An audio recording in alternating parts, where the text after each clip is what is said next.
Welcome to the Kiwimana Buzz. Hey, it's Gary here from the Kiwimana Buzz, and this is episode 54 of our beekeeping podcast. And this week we're talking to Erin Willett from Ohio. This podcast is about beekeeping, gardening, and political issues, and we broadcast from the hills of the Waitakere Ranges in Auckland, New Zealand. Yeah, Erin is full of energy and she's full of love for the bees, so it's really fantastic to hear her, and I just finished the interview a few minutes ago, so it's really great to see someone with so much passion about the bees, and it's fantastic. And speaking of passion for the bees, on 20th of September in New Zealand there'll be a general election, so please get out there and vote for the best party for the environment and the bees. So let's get Erin on the line. Okay, hello everyone, this is Gary here, and we've got Erin Willett. She's a beekeeper, sustainability educator, and farmer from, where is it? Right now I live in Medina, Ohio. Oh yeah, but what's the name of your farm? Oh, Smaht Fahm, said right. In a Boston accent. Yes, that's right. I don't do Boston accents. Absolutely. So hi Erin. And we've given the Kiwimana audience a little overview, but take it from here and tell us who you are and what you do. My name is Erin Willett, and I am a 6th-year beekeeper. I started keeping bees 6 years ago. My poor husband's just used to all of my projects, and I came home one day and I said, I really love to garden, and we do a lot of subsistence gardening. So I said, you can increase your pollination with having pollinators on the property. You can increase your yields by up to 30%. And wouldn't that be great? And he said, okay. And his second question is always, how much is it going to cost me? And I said, no, it'll be fine. Don't worry about it. So next thing he knew, I was framing out and building an 8x10 chicken coop, taught myself how to frame and use all the power tools and everything. And then I said, we're not going to get one beehive, we're going to get 2, because I feel like, I went through bee school. I need 2 hives to compare, and it'll help me spot problems faster. And again, he said, well, how much is it going to cost me? And I said, it's okay. It's all right. We can sell the honey the second year. But I got my bees. I went to bee school through Worcester County Bee Club, which is the oldest beekeeping club in the United States. And they were just fantastic. And I was an impatient new beekeeper, so I decided it would be fabulous to start with southern packages. I lived in Boston. Southern bees don't do well in northern climates, but it didn't matter. I was going to do it. And sure enough, I'm glad I had those 2 hives, because the first year, one settled right down to work and the other committed mutiny on their queen, and it was ugly. But I have to say, bee people are amazing. And all I had to do was make a phone call, and I had all sorts of beekeepers at my house helping me. And that was also the first year, as I was told, you're doing everything right, don't worry. And I got that the text went out. Look for beekeeping kind of year, we really started seeing the effects of climate change and really long droughts, and then really long periods of wet, and all the predictability that beekeepers had relied on for hundreds of years was pretty much going away. And so I had to learn very quickly how to be an intuitive beekeeper and read my bees and just kind of figure out how to keep them alive. So yeah, exactly. You have to be very adaptable these days, don't you? You really do. I mean, I feel like there's no such thing as seasons anymore. I tell people all the time, read your bees. And if you're not going to put in the time to be down there at least once a week with your hives, listening to them, watching them, finding out what's going on, then don't bother. That makes you a beehaver, not a beekeeper. Yeah, so. Exactly. Yeah, because sometimes it's difficult to predict when spring's here. Yeah. Yeah, at the moment, so it's very hard. Oh, that's interesting. So what type of hives do you normally keep? I run Langstroth hives. I did just get my first top bar hive with the thought that when I caught a swarm, I would put it in the top bar hive. However, I'm a little nervous because I don't know anybody up in Ohio here in our area who can keep a top bar hive alive and through the winter. And so I thought, it'll be totally cool. I'll get swarms. Well, I just pulled my second swarm last week, and I forget about my top bar hive every single time. So right now I'm running 10 frame Langstroth hives. I would prefer to run 8s. I've thought for about 2 years now that they do much better in 8s. However, I have all the equipment for 10. So for right now, that's what I'm doing. And I have decided as of 2 years ago, I'm completely foundationless in my brood boxes because they don't need it. I'm not going to spin out their honey. So they build what they want. And then I do a crimped wire wax foundation on my honey supers just so that it doesn't fall apart in the extractor.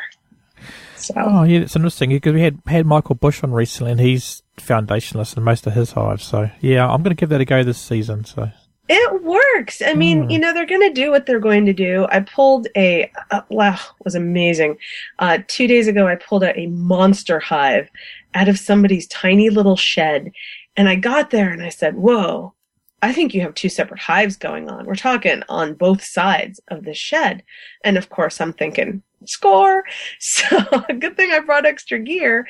And so I go in and I had to rip boards off of the shed. And I look and there's tons of bees all over this comb. And there's brood comb and there's honeycomb, but there is nothing. They've got a little bit of nectar. There's nothing capped. There's no brood. And I'm like, okay. So then I go around the other corner of the shed and I pull and I pull and I pull, and it is full of bees and nectar, nothing capped, no brood. And I'm like, I totally don't understand what's going on. So I went over to the other side of the shed, the complete opposite side, started to pull back a board, and they got really mad. And I went, I think I just found the queen. Total, it was almost 30 square feet of space. And we're talking all of the combs, much more than a Langstroth hive. And it was absolutely amazing. I dumped him into a Langstroth hive, but then I took out the brood comb and I rubber banded it into the frame. And I just love that because they'll build up to the edge of the frame, and then, you walk by in a couple weeks and there'll just be all these little chewed rubber bands laying there for you to take out of the hive. It's so cool. Oh yeah, I think I saw those photos on Facebook. It looks really good. It's really cool. And we'll have a link to the your Facebook page in our show notes too. So sure. Yeah, that's awesome. So you haven't put anything in the top bar yet, then? I haven't because I keep forgetting. So I don't know that I'm getting. It's not swarm season right now, so I did pull a swarm from a tree last month. Would have been perfect. Take it, dump it in the hive. Would have been fabulous. Completely forgot about it. So clearly, I need to move the hive somewhere where all of my gear is. But next time, true. I'd like to do it, but maybe again, I really am a big fan of keeping my bees alive all winter. So I don't know. It might be too late now, eh? Yeah. When's winter start where you live? Winter starts when all of the drones get dumped out, which is usually sometime in November. The bees say, hey, we're done. We're ready to prepare for winter. So we've got a couple more months, but swarm season peaks and the bee population peaks here in Ohio like June 30th. So we're definitely past it. And the swarms that you do find out that are wild at that point, I honestly would want to get them into a Langstroth just to have the infrastructure there so that hopefully we can get the queen laying and survive through winter. So we'll see. Yeah, exactly. So what excites you, Erin, about beekeeping? The bees are awesome. Oh my God. They are I am such a bee geek. It is the only hobby, quote unquote, that I know of where most practitioners are avid about the latest research and then we love to talk bees. I suppose outside of beekeeping, it would seem a little creepy, but, beekeepers are like, I'll show you your hives if you show me, I'll show you mine if you show me yours. They're fascinating creatures. And we have a 7-year-old who's had his own hive since he was 5. He's a beekeeper, and they're just so amazing, underappreciated creatures that I just find them completely enthralling. I just love them. Oh, that's fantastic. So you got your kids involved as well. That's really great. Absolutely. They're fantastic. And kids and bees are magical together. I mean, I am getting my master's degree in sustainability. So, everything's a feedback loop on our farm. And so, I know a lot of beekeepers will take the wax caps when they spin the honey and they'll chuck them in the trash. I never understood that. We have a huge bowl and we put it out and we let them clean it. all the honey off. We give it back to the bees.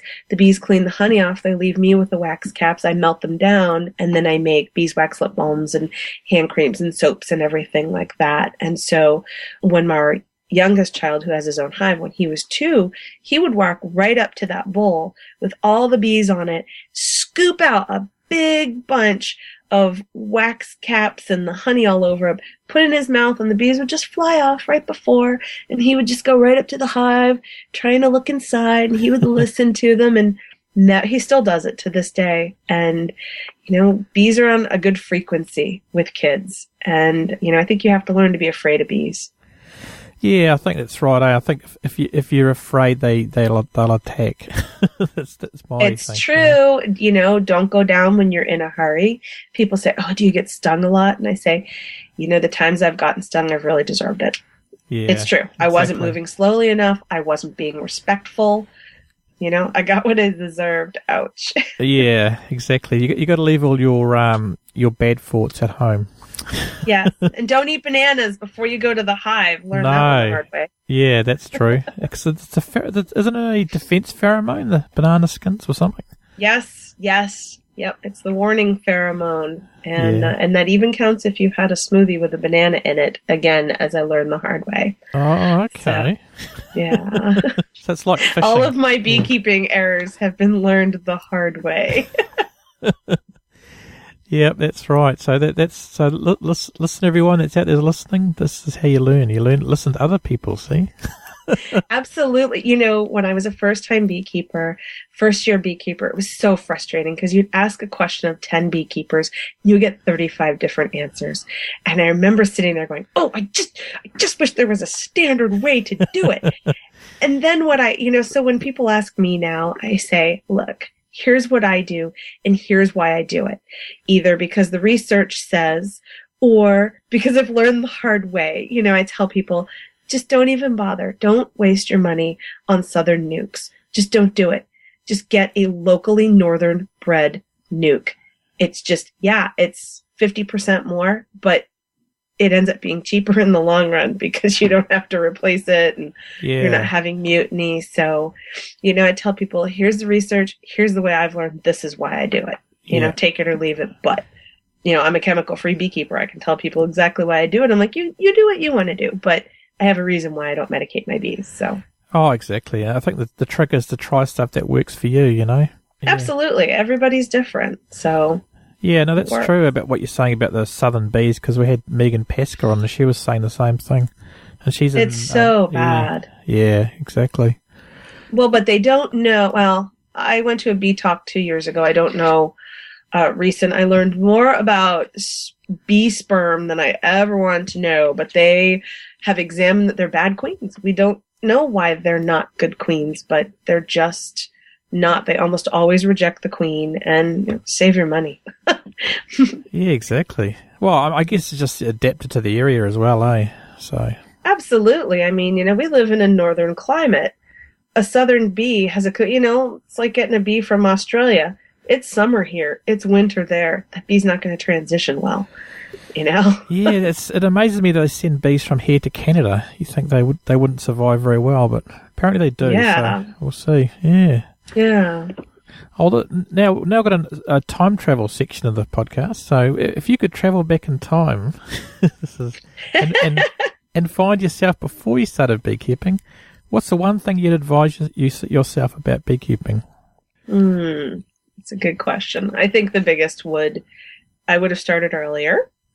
If I'd known that this was such an amazing hobby, sport, whatever you want to call it, and sometimes it is a sport, I would have started earlier, and the biggest bit of advice would be don't go with packages. Don't go with foreign packages. Take your time, go local, and go chemical-free. But that was more of an intuition. Yeah. I started out chemical-free, and then all of the research and stuff has backed me up, but it took a couple years, and I was one of the few in my bee club, and I was laughed at, and I just would advise myself, just don't worry, stay the course. Chemical free is the way to go. Yeah, we get that a lot with people that go to bee clubs, because we sort of promote chemical free as well, and people that go to bee clubs often get frowned upon about stuff like that. So Yeah. I will say, though, the president of our local bee club is a treatment-free beekeeper, and it has been a fantastic source of support. Oh, that's great. Yeah, your comment about starting earlier, that a lot of people say that, so that's a common theme. They're so fun. Oh my God, I love bees. Well, that's true. So what's the biggest issue facing beekeeping in your area? That's a good question. I would say that it's two-pronged. I admit I get a little frustrated when people say, "What's killing the bees?" by members of the public. And I would say pesticides are the first thing. And the second is climate change. As I mentioned earlier, we're not allowed to say the word climate change because we have a lot of skeptics. I had a fellow beekeeper tell me it was due to sunspots and man's sin. That's scientific one way. Yeah, very scientific. So, we had a really, really long, harsh winter, and a lot of people lost their bees. However, I understand that the research up till now, at least what I know of, is shown that there is no difference between survivability rates between those who medicate and those who don't. I would actually say we're starting to see a divergence in that trend, because this last year, people who medicated locally lost 80 to 90% of their hives.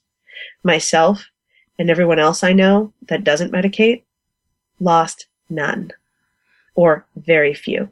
Wow. I'm wondering if we're going to start seeing a divergence. So I would argue that climate change is a big issue, but that if I had to pick one, probably pesticides. And I think before beekeepers start pointing their fingers at agricultural pesticides. And I live in an agricultural area. I have a farm. We're organic, but I think beekeepers need to take a deep look at their own practices. And, do your bees are very, very efficient. And do they need 5 or 6, antifungals, mite treatments, antibiotics, because research is showing when you're giving them the bees, they're storing it in the honey and the wax. I was at a bee meeting about 4 years ago, and Marla Spivak was talking, and, the whole room was like, "Oh, Marla Spivak, oh, that's fantastic." And they were hanging on every word. And she said, number one, I'm not going to talk about the Minnesota hygienic bee, so don't ask. And number two, she said, let's talk about the disease identification in bees. And she listed a 6-step process. And then she turned to the room and she said, why? First is identification. 6 is treatment. And she said, why do you beekeepers go immediately to step 6 every single time? Bees are like human bodies. We can have an acceptable viral load. We develop a resistance, but your bees are losing resiliency when you're treating prophylactically twice a year. And all of a sudden, everybody in the room was like, the arms crossed. Everybody got, oh, she didn't know what she's talking about. Bloody hippies. Yeah. Exactly. And everybody started getting really defensive. And it was really sad because she had a really good point. Yeah, that's so true. I mean, I don't know if you listened to the Michael Bush interview we did, and he said that everything you're putting in the hive is just ruining their ecology, It's just... Yes. Or I went to a talk a couple months ago, and they were realizing that all the research they've done, they say, oh, it's okay, it's bee safe. No, it didn't kill the adult bees, but that the bees were bringing it back, and it was killing larvae. Like, duh. What did you think was going to happen? So that is so frustrating. Yeah, absolutely. And I think, because we recently talked to Hank Tenicus about neonicotinoids, and he's talking about it ruins their resistance or their immune system. So, yeah, absolutely. Well, and that's what I feel like we're seeing from this last winter, the fact that there is such a large divergence in winter survivability rates between medicated and non-medicated hives. I wonder if we're starting to see the long-term resilience of medication-free bees. Yeah. I don't know. It's a theory. Oh, no, it sounds good. We'll keep us informed. Absolutely. Yeah, and that guy that said that it's man's sin is probably kind of true, isn't it? About global warming. Just true. Thinking about it. That, but they did cause the pollution, so it is their sin. So yeah, exactly. But yeah, no, that's all good. Yeah. So what's your favourite? Because I know you teach a lot of courses. What's your favourite course? Well, let's see. I do teach sustainability classes. So I teach bread making and cheese making and yogurt making and a simple what is sustainability and how do you live? Or as our great grandparents would call it, common flippin' sense. Yeah. But we've unlearned it in a few generations, so we're relearning it. My favorite is the beekeeping class, obviously. I have a couple extra suits, and so what I do is I cap the class at 5, including myself. So I have 4 students, and so 2 are in the suits, and I'm in there, and they're working the hive with me, and we're finding the queen, and we're looking at eggs, and it is just so fascinating to see somebody in a hive for the first time, and they get that whimsical, like magical look on their face. They're like, wow, I can feel the wings of the bees, fanning. Yeah, it's kind of cool. Yeah. It's fascinating. So. Oh yeah, I love seeing that too, because we teach. I love people empowering. Here. Yeah. Sorry, go ahead. No, I was just saying we have courses here, and you just that look on their face, and they. And I think the biggest takeaway we get is they go, "Oh, they didn't all come and sting me," Yes, exactly. Yep. Or when I've gotten swarms from people's houses, and I've said, okay, I'm setting up the hive. Don't anybody go near it. I said, they'll probably be fine. I said, but I'm going to come back right as the sun is setting. Well, why? There's all these bees flying. Don't worry. I'll come back. Sure enough, 8 or 9 o'clock, depending on the time of year, and I'll come to their house, and they'll go, where are all the bees? They're inside the hive. What? Remember those butts I showed you that were sticking up doing this, fanning? Yeah. They were fanning the queen's pheromone. All the bees will win. And what are you going to do now? I'm going to tape up the entrance. I'm going to put it in the back of my truck, and I'm going to take it to my farm. Really? Yeah. I love educating.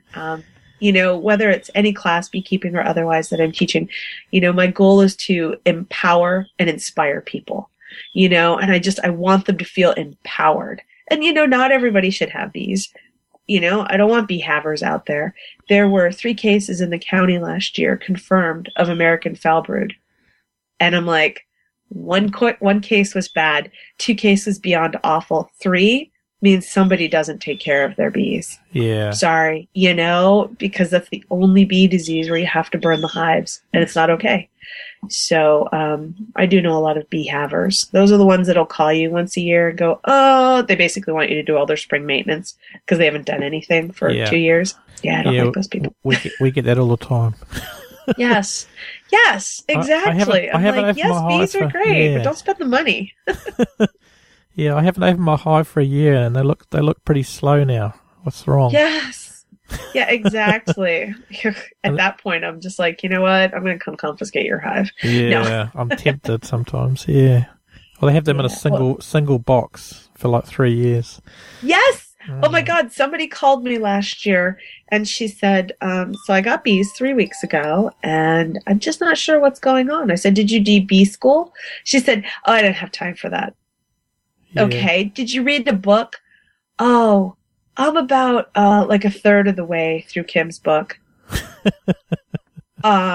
Okay, so I'm telling her what to look for. I'm like, okay, well, it sounds like you have a lot of eggs, so why don't you put your second brood box on?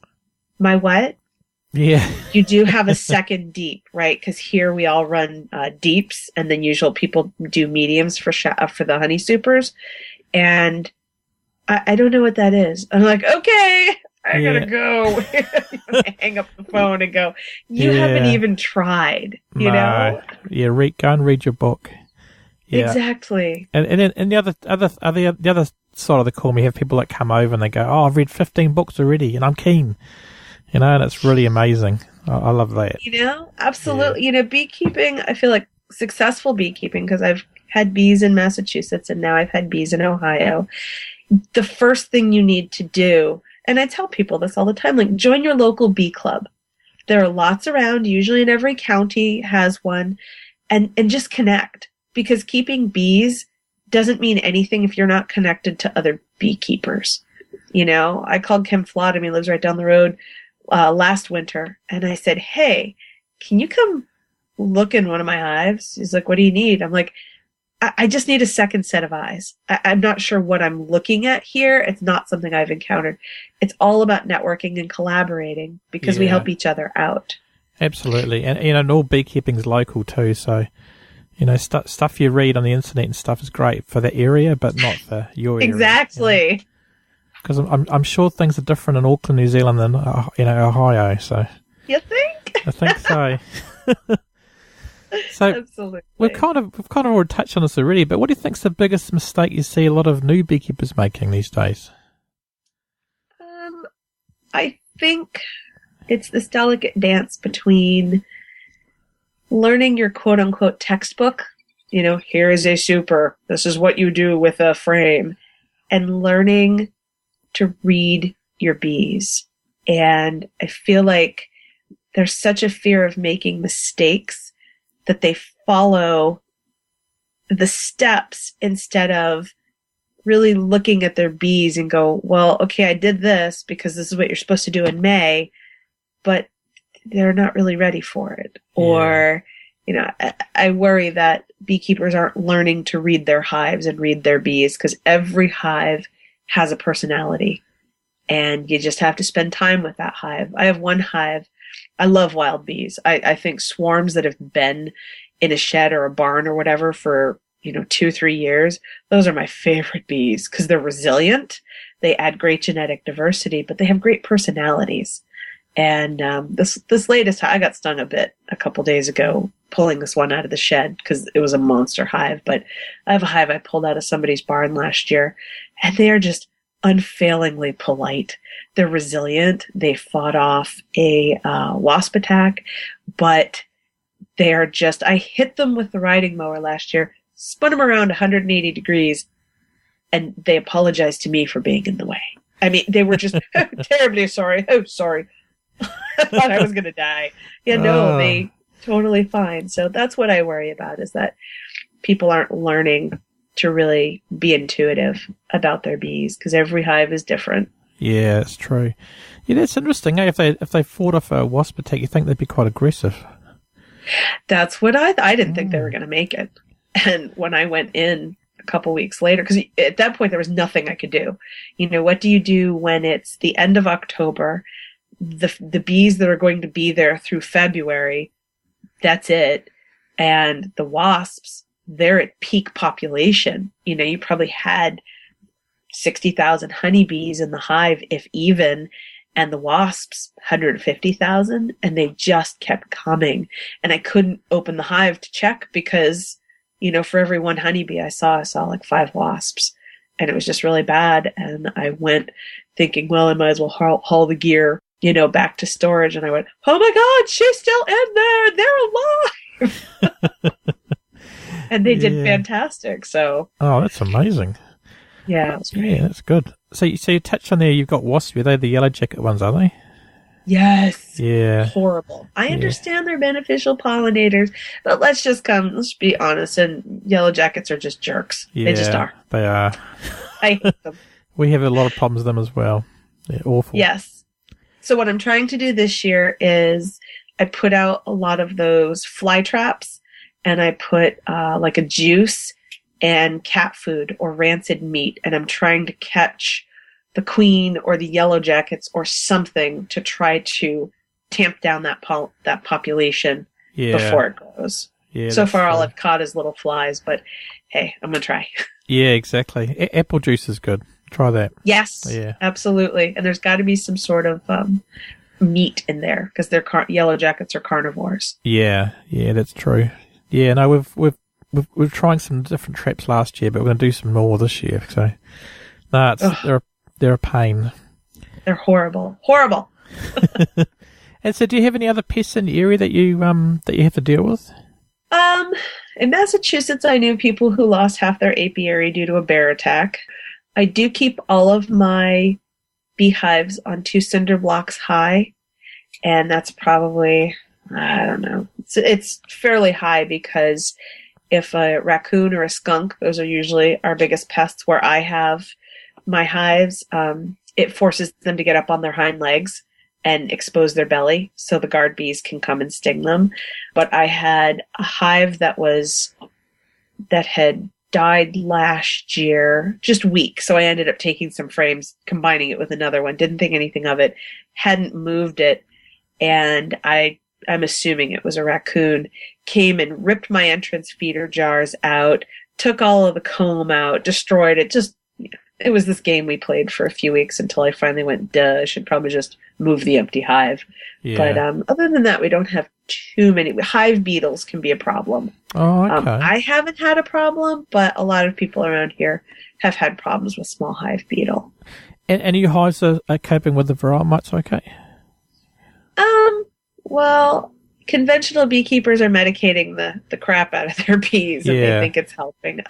Varroa is a problem. However, I've never had a major problem, and I don't medicate my bees. I do give them a solution before the honey supers go on in spring and fall with molasses and apple cider vinegar, a little bit of sugar water, and some essential oils like thyme and rosemary and tea tree and wintergreen. And that seems to really knock it out of the park. If I think I have a problem, usually I'll go and do the powdered sugar blower and one of the bellows, and I stick it in there and I make all the ghost bees and they fly out and shake the mites off. And the other thing I will often do is I have drone comb. Though once the honey supers go on, I don't, because it's just, I'm asking for stings.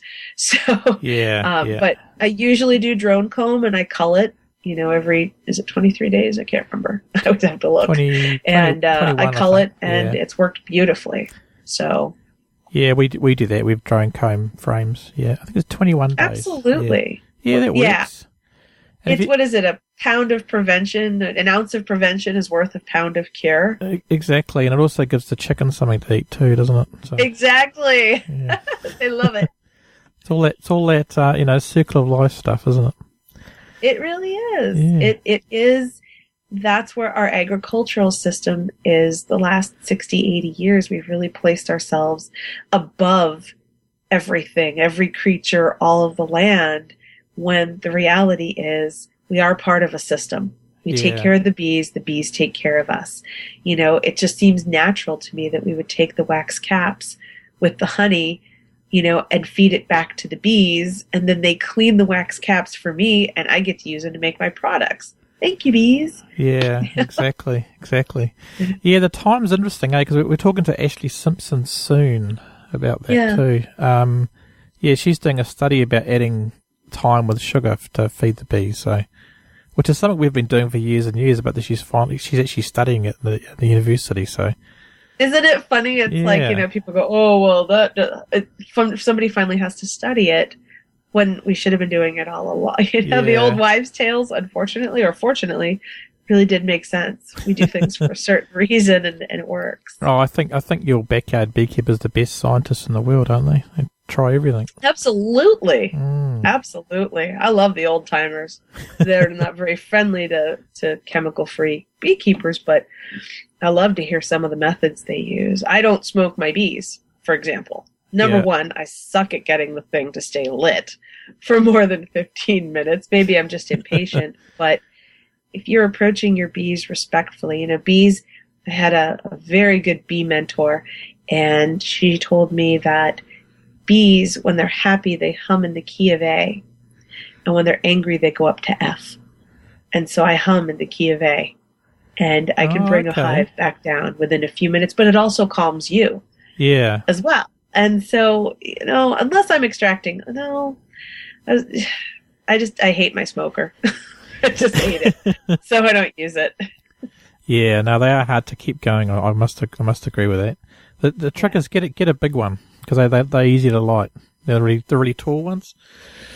Oh, okay, that's good to know. I mean, no matter, we have the one with all the safety guards around it. Yeah. That thing gets 3,000 degrees. I have permanent burn marks in my pigskin gloves from it. I'm like, forget it. And I do wear a full suit. I seem to be growing into a bee allergy the older I get, and that has not worked out well for me. So I got stung right underneath the chin. I look like a bullfrog the other day. But I take Apis mellifera. It's bee venom. It's the homeopathic version of bee venom, and it cancels out that reaction. Of course, I didn't have any. I was out, so. Oh, okay. Works well, though. It works really, really well if you get stung. Yeah. Boron makes it, yeah. Oh, interesting. So what's your plans next year for the beekeeping? Every year I say, I'm going to get really good at doing splits. And every year I say, all right, I'm going to do it. And every year I don't, because I suck at it. and as a friend said to me, it's not that you suck at it, it's that it's a 50-50 chance. It's flipping a coin. This hive I just pulled out of somebody's shed a few days ago, it's monstrous. There's one queen. I mean, I was positive I was looking at 2 hives. There weren't. They're so big.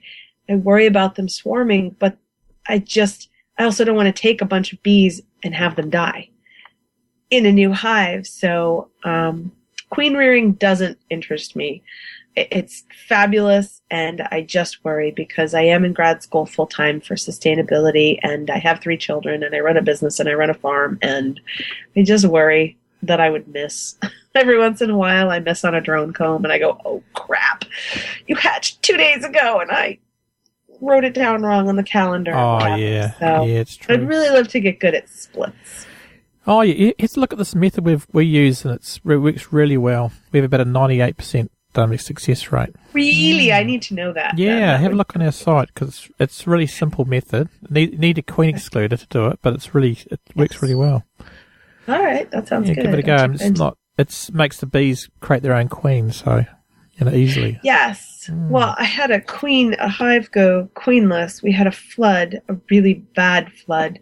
I have hives that are on the edge of a creek, like 5 feet up from the creek, and we had such a bad flood from a bad storm 2 months ago that there was no pond and there was no creek. There was just, it went up almost 8 feet and was underneath one of my hives. And the hive didn't float away, but somehow the queen died. And all of a sudden I noticed I had a bunch of drones because a laying worker took over very quickly. Yeah. And so, I tried a bunch of methods, and I said, I'll give them a new queen. And someone said, don't even bother. They're not going to take the new queen.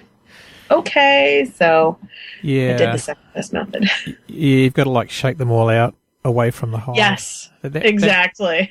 I mean, some people say it works and some people don't, but I've tried it a few times and it does work. So I guess it's just luck. Then I split it in half, and there was no queen, and I split it in half, and I said, well, let's just see what they do. And there's a ton of bees in one hive, but nothing, no brood, nothing. And this has just been within the last week. I need to go take care of it tomorrow. And then I looked in, and magically there's a queen, a new queen. But there's no supersedure cell. There's no swarm cell. I have no idea what's going on. So I need to go check and figure out what's going on. Maybe there was, maybe there was a virgin queen in there and you couldn't see her or something. Exactly. But I'm thinking, well, why wasn't she killed by the other queen? I don't know. I'm so confused.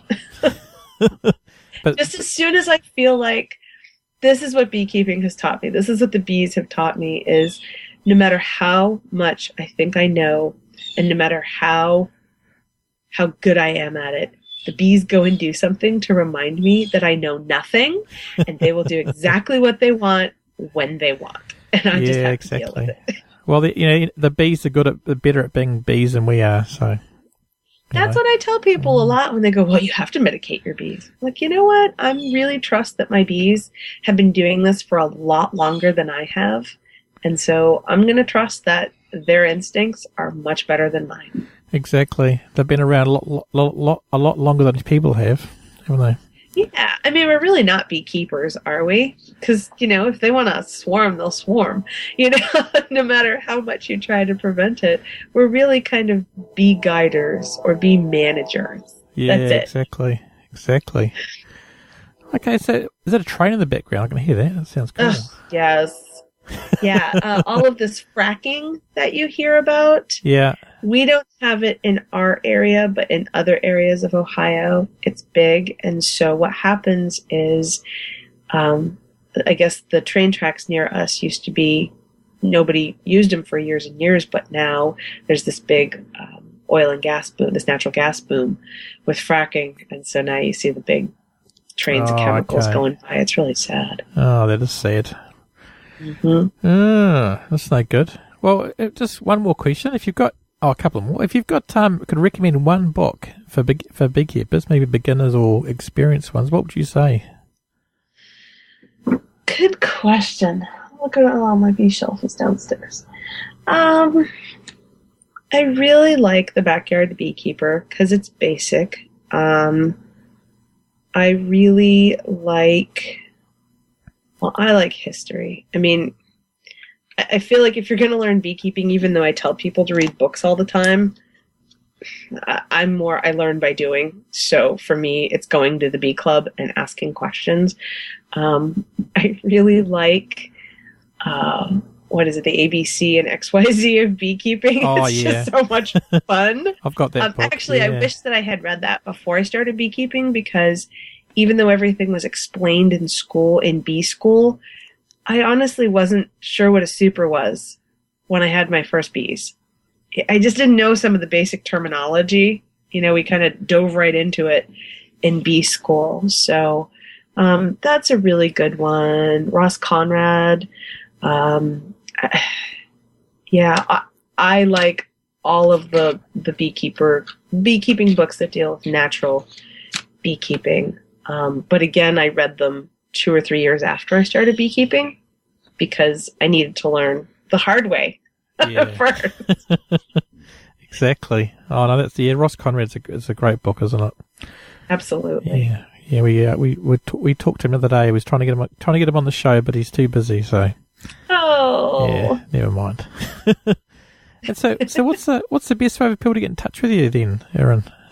Let's see. Probably with email. My email is Smaht Fahm, SMAHTFAHM @gmail.com. We also have a website, smahtfahm.com, or as we say in a Boston accent, smahtfahm.com. And that's usually, I'm happy to answer questions or just, I love bees. Yeah. I love talking bees with people. And it's great. It's collaborative. A lot of people on our Smaht Fahm Facebook page have been great. Like the Monster Hive I pulled out the other day. I had 2 beekeepers, one in Maine and one in Maryland, that I'm, quite close with professionally. And it was first thing I did was send them an email and go, here's what I'm looking at. What do you think?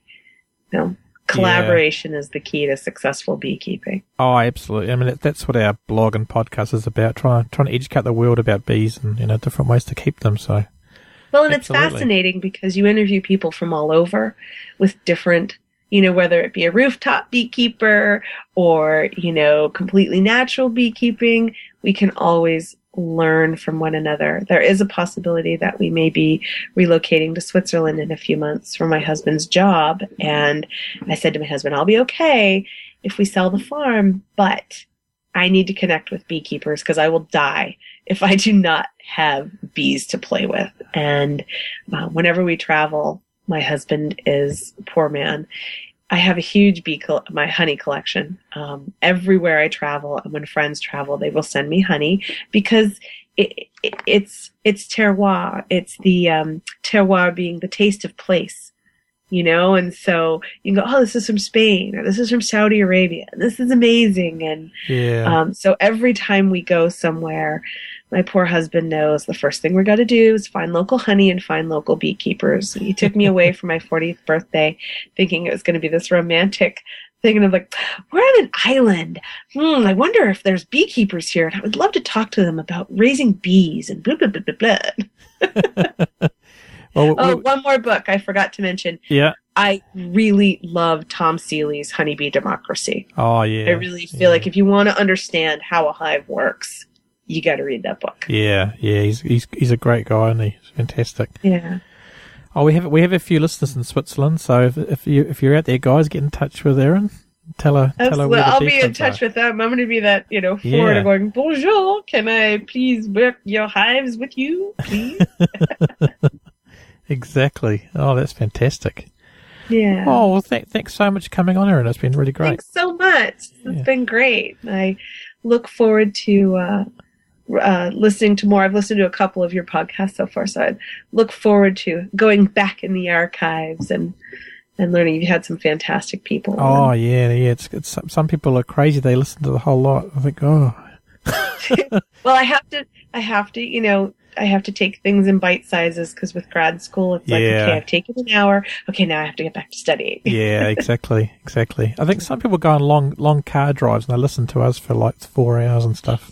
Great idea. That's a great idea. Yeah, no, it's good. Yeah, that's a good thing about podcasting. You can listen to it anywhere, on the plane, and the car, wherever you are. Great. Yeah, it's Might fantastic. as well learn. Exactly. thanks for listening, guys, everyone out there.